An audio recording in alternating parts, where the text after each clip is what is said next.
Good morning, ladies and gentlemen, and welcome back to the course on sports training, load management, and recovery. This is week 6, where we will be covering the concept of fatigue, something about overreaching, overtraining syndrome. We will talk about recovery, and we will talk about what are the techniques which can help us in facilitating recovery. All these topics will be covered with an aim of facilitating load management and how to improve recovery and to design better training programs for our sportsmen.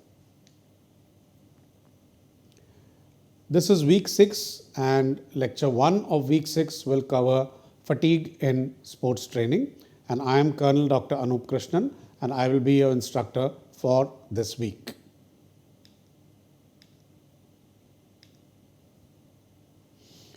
I will be covering this topic as per the following outline: introduction, sites of fatigue, central and peripheral fatigue. We will discuss something called the continuum of fatigue, and we will close with a take-home message and a conclusion. So let's define fatigue. Fatigue is defined as the inability to maintain a power output or force during repeated muscle contractions. The causes of fatigue vary and are usually specific to the type of physical activity. The exact causes of fatigue may include the type of the fiber and the training state of the subject. Fiber, I mean muscle fiber. The muscle stimulation, whether it is voluntary or it is electrical. What type of muscle is being stimulated? What is the intensity and the duration of the exercise, and whether it is a continuous or an intermittent activity. Let's talk about something called central fatigue now. The brain integrates various signals and generates commands that automatically reduce power output to protect the organism. In this sense, it is correctly said, exercise begins and ends in the brain. Professor NOC et al. Have developed the central governor model of central fatigue that focuses on the conscious and the subconscious brain. The central nervous system would be implicated in fatigue if there was reduction in the number of the functional motor units involved in the activity, or if there is a reduction in the motor unit firing frequency. There is evidence both for and against the concept of central fatigue, that is, the fatigue that originates in the central nervous system. Merton et al. Reported there is no difference in the tension development when a voluntary maximal contraction was compared to an electrically induced maximal contraction. This suggested that the central nervous system was not limiting the performance and that the periphery was the site of fatigue. Ikai and Steinhaus showed that a simple shout during exertion could increase what was formerly believed to be maximal strength. These studies suggest that the upper limit of voluntary strength is set psychologically. Asmussen and Mazen showed that when a physical or a mental diversion was used between fatiguing bouts of exercise, work output was greater. It simply says that if you divert a person who is doing fatiguing bout of exercise with a physical or a mental diversion, the work output will generally be greater. They also found that if a person did a series of muscle contractions to the point of fatigue with the eyes closed, simply opening the eyes restored the muscle tension. These studies suggest that alterations in CNS arousal can facilitate motor unit recruitment to increase strength and alter the state of fatigue. Impairment of voluntary activation of muscle during fatiguing contractions is generally due to the depression of activity in the motor neurons of the spinal cord. The depression of activity is linked to a decrease in the stimulatory drive in both the ascending pathways from higher brain centers and in efferent feedback from the muscles involved. Simply means signals coming from the brain down to the spinal cord through the descending pathways is reduced, and signals coming from the muscle to the spinal cord through the efferent pathways is also reduced. If that happens, central fatigue sets in. Central fatigue is also due to an alteration in brain serotonin activity during prolonged exercise, which may hasten or may delay fatigue. The ratio of serotonin to dopamine that contributes to tiredness on one hand and arousal on the other, and that brain levels of norepinephrine also contribute to the picture. It means that the serotonin dopamine ratio is important and norepinephrine levels are also important in the development of fatigue. Okay, from central fatigue, let's come down to peripheral fatigue. Although there is evidence that the CNS is linked to fatigue, its contribution is estimated to be only around 10%. The vast majority of evidence points to the periphery, that is peripheral fatigue, where neural, mechanical or energy events can hamper tension development in the exercising muscle. Let's talk about the neural factors.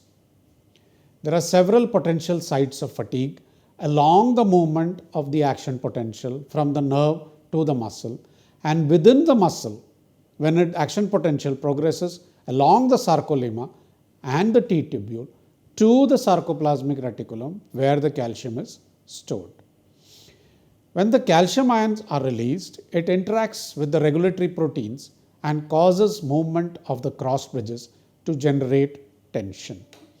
We have covered this in a previous lecture, and this is the sliding filament theory of muscle contraction. Finally, the calcium must be pumped back into the sarcoplasmic reticulum to allow the muscle to relax before the next contraction. If you look at this diagram, it shows how the action potential moves from the brain to the spinal cord, down to the peripheral nerve, to the muscle sarcolemma, through the transverse tubular system, goes into the sarcoplasmic reticulum, facilitates calcium ion release, causes actin-myosin interaction, cross bridges are formed, they give out tension, and force or power is created. Now, if you look at this long chain of events and look at where the arrows are pointing, these are all the sites where fatigue can possibly set in. So, fatigue can set in at multiple sites right from the brain and down to the sarcoplasmic reticulum. Neuromuscular junction. The action potential appears to reach the neuromuscular junction even when fatigue occurs. Simultaneous measurements of electrical activity at the neuromuscular junction and in the individual muscle fibers suggest that the neuromuscular junction is not the site of fatigue. At the sarcolemma and the transverse tubules, it is postulated that the sarcolemma might be the site of fatigue due to its inability to maintain sodium and potassium concentrations during repeated stimulation. When the sodium potassium pump cannot keep up, potassium accumulates outside the membrane and decreases inside the cell. This results in cell depolarization and the action potential amplitude is reduced. The gradual depolarization of the sarcolemma results in a block of the T-tubule action potential, causing decreased calcium release from the sarcoplasmic reticulum, thereby affecting muscle contraction. Mechanical factors. The primary mechanical factor that may be linked to fatigue is cross-bridge cycling. We do know that actin and myosin fibers form a cross bridge. It's called a sliding filament, and it forms a cross bridge. So the action of the cross bridge depends upon the functional arrangement of actin and myosin. It is something like this. Calcium being available to bind with troponin to allow the cross bridge to bind with the active site on actin, and ATP, which is needed for both activation of the cross bridge and dissociation of the cross bridge to allow for the sliding filament to move forward. Eccentric exercise can cause physical disruption of the sarcomere and reduce the capacity of the muscle to produce tension. Other mechanical factors are high hydrogen ion concentration during heavy exercise, which may contribute to fatigue in a variety of ways. They may reduce the force per cross bridge. They may reduce the force generated at a given calcium ion concentration, and they may inhibit sarcoplasmic reticulum calcium release. One sure sign of fatigue is a longer relaxation time. That means the time from peak tension development to baseline tension. In fast twitch fibers, this could be due to a slowing of the sarcoplasmic reticulum ability to pump calcium and or because of slowing of cross bridge cycling. This longer relaxation time will result in a reduction in stride rate, a feature of fatigue in 400-meter and above races. Free radicals. Free radicals or radicals are molecules that contain an unpaired electron in their outer orbital. Because of this, the molecule is unstable, and this molecular instability makes them highly reactive and capable of damaging proteins, lipids, and cell DNA. Radical mediated damage to cellular constituents is called oxidative stress, and high levels of oxidative stress can lead to cellular dysfunction. Radical production can contribute to muscle fatigue in two important ways. Radicals can damage the key contractile proteins, including myosin and troponin.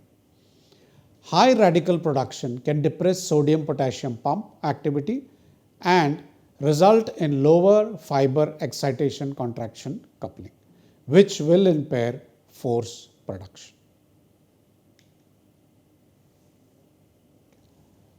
Let's talk about the energetics of contraction now. Fatigue is an imbalance between the ATP requirements of a muscle and its ATP generating capacity. When ATP generating mechanisms cannot keep up with ATP use, inorganic phosphate begins to accumulate in the cell. An increase in the inorganic phosphate in the muscle has been shown to inhibit maximal force. The inorganic phosphate acts directly on the cross bridges to reduce its binding to actin and also inhibits calcium release from the sarcoplasmic reticulum.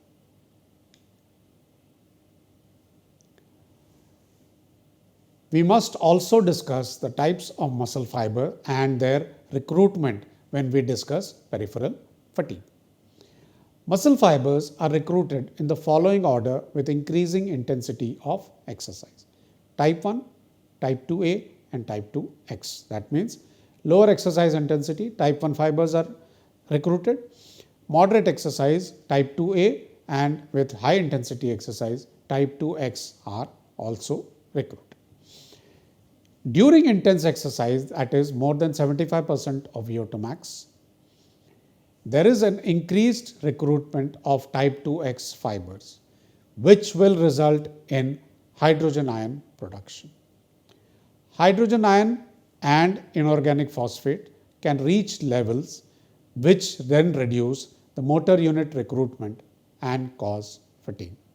Basically, high levels of hydrogen and inorganic phosphate can also cause fatigue.